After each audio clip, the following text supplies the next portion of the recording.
রাজ্যপালের বিরুদ্ধে রাজভবনে কর্মরত মহিলা কর্মীর অভিযোগ এবং সেই অভিযোগেরই অনুসন্ধানের দায়িত্বে থাকা পুলিশ অফিসারের অপসারণ চেয়ে চিঠি কেন্দ্রকে। রাজ্যপাল চিঠি দিলেন কেন্দ্রকে। ডিসি সেন্ট্রাল ইন্দিরা মুখোপাধ্যায়ের তত্ত্বাবধানে হচ্ছিল অনুসন্ধান। ডিসি সেন্ট্রালের সঙ্গে কলকাতা পুলিশ কমিশনারেরও অপসারণ চাইলেন রাজ্যপাল। কথা বলবে নিয়ে রুমা পাল প্রতিনিধি রয়েছেন টেলিফোন লাইনে। রুমা, কেন্দ্রকে চিঠি রাজ্যপালের ঠিক কি আবেদন জানানো হয়েছে? দেখো, আবেদন জানানো হয়েছিল যে পুলিশ কমিশনার যিনি আছেন এবং তার সঙ্গে যে অনুসন্ধান করছিলেন, এই যে তার বিরুদ্ধে যে যৌন হেনস্থার যে অভিযোগ উঠেছিল, তার বিরুদ্ধে যে যৌন হেনস্থা করছিলেন সে পুলিশ অফিসার, তার দুজনকে কিন্তু সত্বর এখান থেকে সরানো হোক, এরকমটাই কিন্তু তিনি কেন্দ্রকে চিঠি লিখেছেন, এমনটাই রাজভবন সূত্রের খবর। এবং কেন লিখেছেন এর প্রেক্ষাপট হিসেবে যদি ধরা যায়, যে যেহেতু অনুসন্ধান করছিলেন এবং সেই অনুসন্ধানের পরিপ্রেক্ষিতে পুলিশ কিন্তু অনুসন্ধান করছিল, অন্যদিকে দেখা যাচ্ছে যে তারপরে যে এই শপথ গ্রহণ অনুষ্ঠানকে কেন্দ্র করে মুখ্যমন্ত্রীর যে বক্তব্য এবং তারপরে একের পর এক যে জটিলতা, তারপরে যে এই যে সিচুয়েশন, যা পরিস্থিতি তৈরি হয়েছে, সেই কারণেই কিন্তু এই অপসারণ যে তিনি চিঠি লিখেছেন এমনটা মনে করা হচ্ছে। এবং অন্যদিকে আরো একটু বলে রাখি, পুলিশ কমিশনের অপসারণ যে কেন তিনি বা এখান থেকে সরিয়ে দেওয়ার জন্য কেন লিখেছেন, কারণ জানিয়ে রাখি যে এই ঘটনার সূত্রপাত হয়েছে যখন যখন অধিকারী রাজ্যপালের সঙ্গে দেখা করতে আসছিলেন এবং 200 জন প্রায় তার সঙ্গে ভিকটিমকে নিয়ে আসছিলেন, তার দাবি ছিল।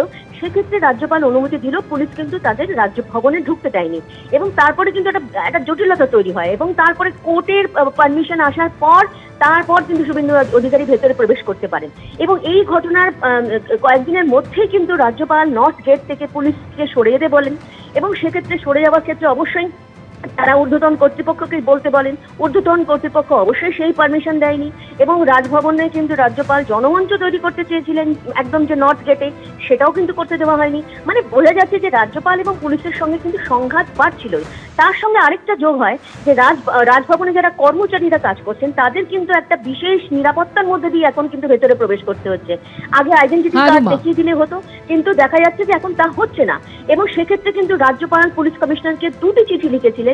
সেই দুটি চিঠির বক্তব্য ছিল যে কেন এই ধরনের ব্যবস্থা করা হয়েছে, শুধুমাত্র আই কার্ড দেখালেই তো হয়, এই নতুন যে নিরাপত্তার ব্যবস্থা করা হয়েছে রাজভবনের কর্মচারীদের বিরুদ্ধে, সেটা সরিয়ে নেওয়া হোক। সেক্ষেত্রে কিন্তু পুলিশ কমিশনের তরফ থেকে কোনো চিঠির উত্তর আসেনি এবং তার পরিপ্রেক্ষিতেই গোটা ঘটনা যতগুলো ঘটছে, এই পরিপ্রেক্ষিতেই যে এই দুজন পুলিশ অফিসারকে এখান থেকে সরিয়ে নেওয়ার কথা বলেছেন, এমনটাই মনে করা হচ্ছে। ধন্যবাদ রুমা। জিওলজিক্যাল সার্ভে অফ ইন্ডিয়ার 109তম প্রতিষ্ঠা দিবস উপলক্ষে অনুষ্ঠানে যোগ দিতে কলকাতায় আসলেন কেন্দ্রীয় বনমন্ত্রী ভূপেন্দ্র যাদব। নিউ টাউনে বিশ্ব বাংলা কনভেনশন সেন্টারে অ্যানিমাল ট্যাক্সোনমি সামিটে যোগ দেন তিনি। प्रधानमंत्री जी ने जो मिशन लाइफ, जो पूरा विषय दुनिया के सामने रखा है, और दुनिया में भी हम जो एनवायरनमेंट कॉन्शियसनेस में सस्टेनेबल कंजम्पशन की बात करते हैं, क्योंकि नेचर से जो कुछ लेते हैं वो हम प्योर लेते हैं, नेचर को जो कुछ हम रिटर्न करते हैं वो अनफॉर्चुनेटली ह्यूमन बीइंग गार्बेज के रूप में करता है। हवा हम प्योर लेते हैं, लौटाते हम पॉल्यूटेड हवा है। वाटर हम प्योर लेते हैं, अपने इंडस्ट्रियल यूज़ के बाद लौटाते हम कौन सा वाटर है। और इसलिए दुनिया में एनवायरनमेंट की जो समस्या है उसका एक बड़ा समाधान ये है कि हम रिसाइकल इकोनॉमी की ओर जाने का काम करें और धरती से जो लें वो हम वापस से उसको नेचर को सही तरीके से लौटा सकें। सबसे बड़ा डेवलपमेंट के सेंस में डीप इकोलॉजिकल सेंस होना चाहिए और उसको जानने के लिए जेडएसआई और बीएसआई बहुत अच्छा काम करते हैं।